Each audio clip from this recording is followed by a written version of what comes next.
The morning mist still clung to the slopes of the Virunga Mountains when Eleanor Hartley heard the sound that would change everything. It wasn't the usual chorus of forest birds or the distant calls of the mountain guerrilla troops she'd spent 35 years studying. This was different, urgent, desperate. At 73 years old, Eleanor had dedicated her entire adult life to these mountains, to these magnificent creatures. She'd arrived as a young primatologist in 1988, inspired by Dian Fossey's groundbreaking work, and simply never left. The local communities called her Nyiragongo, the Protector, named after the nearby volcano that watched over the forest like an ancient guardian. Her small research station, a sturdy wooden cabin reinforced against the mountain weather, sat at the edge of the volcano's national park in Rwanda. It was modest but well-equipped, filled with decades of research notes, photographs documenting gorilla families, and the tools of her life's work. The walls were lined with images of gorillas she'd known, some now gone, others thriving, all part of the intricate story she'd been privileged to witness. The sound came again, a vocalization she knew well, the contact call of an adult female gorilla, but something was wrong. The tone carried distress, an urgency that made Eleanor's heart quicken despite her age and experience. She moved to the window, her practiced eyes scanning the tree line where the forest met her small clearing. What she saw made her breath catch in her throat. A female mountain gorilla stood at the edge of the clearing, perhaps 30 feet from Eleanor's cabin. Her name was Kamina. Eleanor recognized her immediately. She was a mature female from the Herwa group, one of several habituated troops that Eleanor had monitored for years. But Kamina had never come this close to human structures before. Mountain gorillas were accustomed to researchers observing them in the forest, but they maintained clear boundaries, respecting the invisible lines between their world and ours. But this morning Kamina had crossed that line. Eleanor grabbed her notebook and camera, her hands moving with the automatic precision of decades of fieldwork, and stepped carefully onto her porch. She made the soft, reassuring vocalizations that gorillas recognize as non-threatening, the gentle rumbling sounds that say, "I mean you no harm." Kamina didn't retreat. Instead, she made a gesture that sent shockwaves through Eleanor's understanding of gorilla behavior. She stepped aside, revealing what she'd been carrying pressed against her chest. A baby. A tiny infant gorilla, perhaps only a few weeks old. And it was completely impossibly white. Eleanor had seen albino animals before in her years in Africa. She'd encountered albino elephants, knew of the rare white giraffes that had once lived in Kenya, had heard stories of albino chimps, but she'd never, in all her decades studying mountain gorillas, seen or even heard of an albino gorilla infant in the wild. The baby's fur was the color of fresh snow, its skin a delicate pink where it showed through the sparse infant coat. Even from this distance, Eleanor could see that its eyes were different too, likely pink or very light blue, lacking the rich brown pigmentation of typical gorilla eyes. The infant was clinging to Kamina, but its movement seemed weak, uncertain. Kamina vocalized again, and this time Eleanor understood. It wasn't a threat. It wasn't a call to her troop. It was a plea, a mother asking for help in the only way she knew how. Eleanor stood frozen, her scientific mind racing while her heart responded to the raw emotion in Kamina's eyes. In mountain gorilla society, troops are led by a dominant silverback male, and social cohesion is everything. Any abnormality, anything, that might make the group more visible to threats or harder to protect, would be cause for concern. An albino infant would stand out like a beacon in the dense green forest, visible to any predator, any threat, impossible to camouflage. The infant would be a liability, and in the harsh mathematics of survival, the troop would likely reject it. Helena had witnessed this before with other abnormalities. A gorilla born with a deformed hand, shunned by the group until it died. An infant with a respiratory condition, pushed away from feeding times, left to weaken. Nature was not cruel, but it was practical, ruthlessly so. The survival of the group took precedence over the survival of the individual, especially when that individual might endanger the others. Kamina took a step forward, then another. She was closing the distance, moving with deliberate purpose toward Eleanor's cabin. Every instinct should have told her to stay away from human structures, from potential danger. But maternal instinct, that force that transcends species and logic, was driving her forward. When Camina reached the porch steps, she stopped. Carefully, with a gentleness that belied her powerful form, she lowered the albino infant to the wooden planks. The baby made a small, weak sound, a cry that pierced Eleanor's heart. Camina looked at the infant, then at Eleanor, then back at the infant. And then Camina did something that Eleanor would never forget, something that would haunt her dreams and her waking hours for months to come. She reached out with one massive hand and gently pushed the infant toward Eleanor. It was a gesture of offering, of surrender, of desperate trust. Camina's eyes met Eleanor's, and in that gaze the old woman saw everything. She saw the love of a mother who would do anything to save her child. She saw the pain of impossible choices. She saw the weight of rejection from her own troop, the knowledge that keeping this baby would mean exile or worse. She saw hope, fragile and desperate, that this human who had walked among the gorillas for so many years might be able to do what Camina could not. Eleanor sank slowly to her knees, tears already streaming down her weathered face. "Oh, Camina," she whispered. "Oh, my dear girl, what have they done to you?" The gorilla touched the infant one more time, a gesture so tender that it seemed to compress all the love in the world into a single moment. Then she turned and began to walk back toward the forest. She moved slowly, her head turning back repeatedly to look at the white infant on the porch. Each step seemed to cost her something vital, each meter of distance a small death. Eleanor watched her go, this magnificent mother who had made the most heartbreaking choice imaginable. When Camina finally disappeared into the thick vegetation, Eleanor turned her attention to the tiny creature she'd been entrusted with. The albino infant was shivering, its pink skin mottled and cold despite the relatively warm morning. Its eyes, a pale lavender blue, were squinted against even the filtered light of the cloudy day. Albinism brought with it a host of challenges: extreme light sensitivity, skin prone to sunburn and cancer, weakened immune systems, vision problems. In the wild, these challenges were usually fatal. In the dense mountain forest, where mountain gorillas lived, where the canopy filtered sunlight and provided constant shade, the albino infant would still be at severe disadvantage. But here in Eleanor's care, perhaps it had a chance. Eleanor gathered the infant carefully, wrapping it in a soft blanket she retrieved from inside. The baby weighed almost nothing, far less than it should at this age. It had been rejected by the troop, she was certain of that now. They hadn't been feeding it, hadn't been providing the constant physical contact that infant gorillas need to thrive. Camina must have been trying to care for it alone, supplementing its diet with her own milk, but one mother couldn't provide everything the baby needed, especially when isolated from the group. Inside the cabin, Eleanor set up an emergency nursery. She had supplies for this sort of thing, though she'd never imagined using them for a gorilla infant. Orphaned gorillas were usually taken to specialized facilities, to sanctuaries with proper equipment and trained staff. But there was no time for that now. The nearest facility was hours away down treacherous mountain roads. This infant needed help immediately.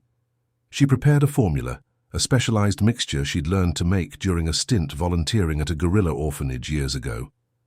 She warmed it carefully, testing the temperature repeatedly.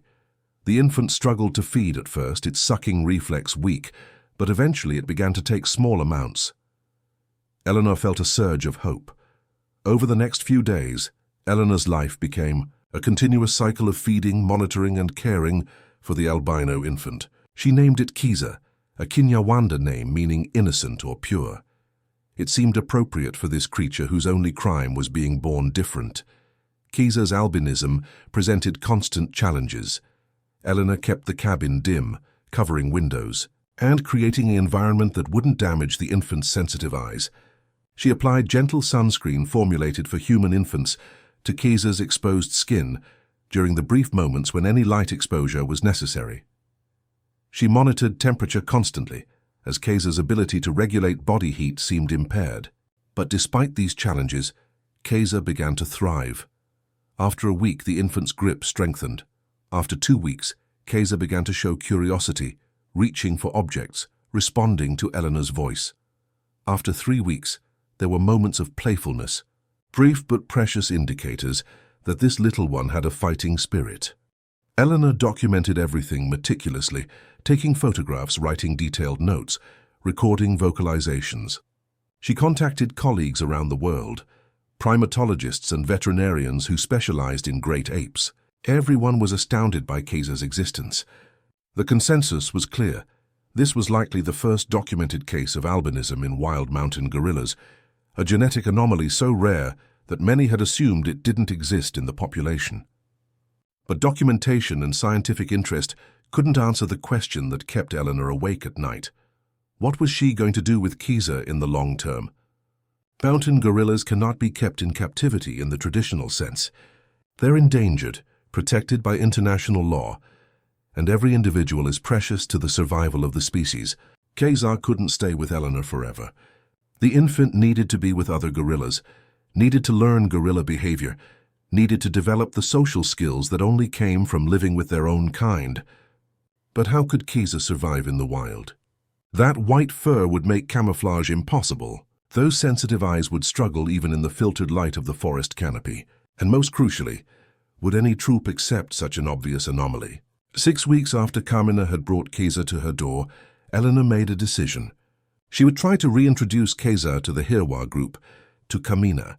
If successful, it would be unprecedented. If it failed, well, at least they would have tried to give Kaysa the life nature had intended. Eleanor contacted the park rangers and the research team that monitored the habituated groups. They were skeptical but willing to support the attempt. A plan was formed. Eleanor would carry Kaysa into the forest, to a location where the Hirwa group was known to rest. She would observe from a safe distance, allowing Carmina to find them if she chose to, allowing the troop to respond naturally. The morning of the attempt, Eleanor's hands shook as she prepared. She'd seen enough rejections in nature to know how this could go. She'd watched infant gorillas be pushed away, even attacked when groups deemed them unfit. The silverback leader of the Hirwa group, Munyinya, was generally tolerant, but he was also protective of his troop. An albino infant represented risk. Eleanor wrapped Kaysa in a dark blanket, protecting the infant's skin from the sun that was breaking through the morning clouds. She secured the bundle carefully against her chest, the way a gorilla mother would carry an infant. Then she set out into the forest, accompanied by 2 rangers who would ensure safety and document what happened. The hike to the Hirwa group's location took 2 hours. Eleanor moved slowly, both to protect Kaysa and because her own heart was pounding with anxiety. She'd devoted her life to these gorillas, had studied them with scientific rigor, but she'd also loved them, cared about their individual stories, celebrated their births, and mourned their deaths. Carmina was one of her favorites, a gentle soul with a reputation for being a particularly attentive mother. They found the Hirwa group in a clearing, resting in the midday warmth. Munyinya, the silverback, was sprawled in the center, several females grooming nearby, juveniles playing at the edges of the group. It was a picture of gorilla contentment, a family at peace. And there, sitting slightly apart from the others, was Carmina. She wasn't being excluded exactly, but there was distance, a subtle separation. The other gorillas occasionally glanced her way, but no one approached. Eleanor recognized the signs. Carmina was being tolerated but not fully included. The troop had marked her somehow, perhaps with the memory of the strange white infant, perhaps with suspicion about why she'd left for so many weeks. Eleanor positioned herself about 50 feet from the group, further than she would normally approach, but close enough to be noticed. She unwrapped Kaysa carefully, letting the infant's white fur become visible. Kaysa made a small sound, a contact call, instinctively seeking mother gorilla reassurance. Carmina's head snapped up instantly. Her entire body went rigid, every muscle tensing. She stared at Eleanor, at the white bundle, and for a long moment the entire forest seemed to hold its breath. Then Carmina moved. She rose and began walking toward Eleanor with purposeful strides. Several of the other females noticed and looked up, curious and cautious. Munyinya shifted his position, watching but not intervening yet. Eleanor stayed absolutely still, her heart hammering. This was the moment. Carmina approached, stopping about 10 feet away. She vocalized a sound Eleanor knew well, the questioning rumble a mother makes when approaching an infant. Eleanor carefully lowered Kaiser to the ground in front of her, then backed away several steps. The infant, now on the forest floor, made distressed sounds, confused by the sudden change. Those cries, high-pitched and urgent, triggered something primal in Camina. She closed the distance in 3 long strides and gathered Kaiser up, cradling the white infant against her chest. The reunion was immediate and complete. Kaiser's cries changed to contented rumbles, the infant burying its face in Camina's fur, seeking the mother's scent it had known since birth. Camina groomed the infant frantically, checking it over, touching every part of its small body as if to confirm it was real and whole.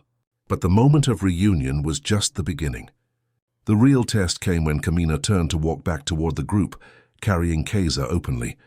The response was immediate and alarming. Several females stood up, agitated vocalizations filling the air. A young male displayed, beating his chest in warning. Munyinya rose to his full imposing height, his eyes fixed on the white infant. Camina stopped, but she didn't retreat. She held Kaiser close and stood her ground, her body language clear. This was her infant, and she was not abandoning it again. What happened next would become one of the most documented and discussed moments in primatology. Munyinya approached Camina slowly. Eleanor's hand moved instinctively to her radio, ready to call for intervention if the silverback showed aggression. But Munyinya didn't charge. He didn't display. He approached carefully and stopped just in front of Camina. The 2 gorillas looked at each other for a long moment. Then Munyinya did something extraordinary. He leaned forward and gently sniffed Kaiser. The infant, perhaps sensing the silverback's importance, went very still. Munyinya examined the albino baby carefully, his massive head moving close enough that Kaiser's white fur stirred in his breath. Then the silverback stepped back and made a soft vocalization, a sound of acceptance. He turned and walked back to his resting spot, effectively signaling to the rest of the troop, this infant was part of the group. The change wasn't instantaneous. For the rest of that day, most of the group kept their distance from Camina and Kaiser, but they didn't reject them either. They tolerated the strange white infant, watching it curiously, allowing Camina to remain within the group's protective circle. Eleanor stayed and observed for hours, documenting every interaction, every shift in group dynamics. What she witnessed was a gradual acceptance, facilitated by Camina's determination and Munyinya's tolerance. By evening, one of the other females, an older gorilla named Bishushwe, had approached and briefly touched Kaiser, grooming the infant for a few moments before moving away. It was a beginning. Eleanor returned to observe the Hirwa group every day for the next 2 weeks. What she documented was remarkable. The troop's acceptance of Kaiser grew steadily. The juveniles, always curious, were the first to fully accept the albino infant, approaching to play, touching the strange white fur with fascination rather than fear. The adults took longer, but gradually they too integrated Kaiser into their social structure. Females would occasionally groom the infant when Camina rested. Munyinya, while maintaining his distance, was clearly protective, once charging at a buffalo that wandered too close to the group, ensuring the entire troop, including Kaiser, remained safe. But acceptance didn't mean the challenges disappeared. Kaiser's albinism still presented serious problems. The infant couldn't tolerate direct sunlight, so Camina adjusted her behavior, seeking deeper shade, resting more during the brightest parts of the day. The other gorillas seemed to notice and accommodate this, with the entire troop shifting their patterns slightly. When Kaiser's eyes were clearly struggling in even filtered light, Eleanor made an unprecedented decision. She worked with veterinary ophthalmologists to design custom protective eyewear for a gorilla infant, essentially tiny goggles that would filter harmful UV rays while allowing Kaiser to see. Getting them onto the infant required cooperation from Camina, which required trust that took weeks to build. But eventually, through patient work and careful habituation, Eleanor succeeded. Kaiser wore the protective eyewear during the day, and Camina learned to help put them on and take them off. It was extraordinary, a level of cross-species cooperation that most scientists would have said was impossible. 3 months after the reunion, Eleanor sat on a fallen log at the edge of a clearing watching the Hirwa group. Kaiser, now noticeably larger and stronger, was playing with 2 juveniles tumbling in the soft grass. The white fur made the infant easy to spot, a bright point among the dark shapes of the other gorillas. But something had changed. The troop no longer saw that white fur as a liability. They saw it as Kaiser's distinguishing feature, no more remarkable than the silverback's silver saddle or Bishushwi's notched ear. The strangeness had become familiar. The difference had become just another aspect of the family's diversity. Kamina sat nearby, watching her infant play with the expression all mothers wear when their children are thriving. Contentment mixed with vigilance, pride mixed with protective concern. She occasionally glanced toward Eleanor, and in those moments the old woman felt the weight of their shared bond, the impossible trust that had been placed in her hands and honored. Eleanor had started writing a scientific paper about Kaiser, documenting the case, analyzing the behavioral adaptations, discussing the implications for our understanding of gorilla cognition and social flexibility. But as she watched this family accept and protect their unusual member, she realized that some things couldn't be captured in scientific language.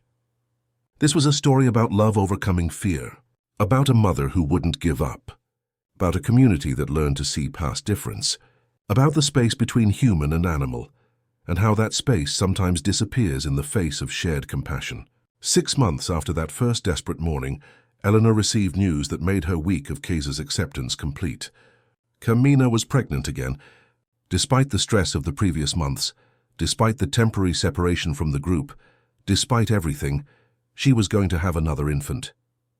When Eleanor next observed the group, she watched Kamina groom Kaiser while her belly showed the subtle rounding of pregnancy.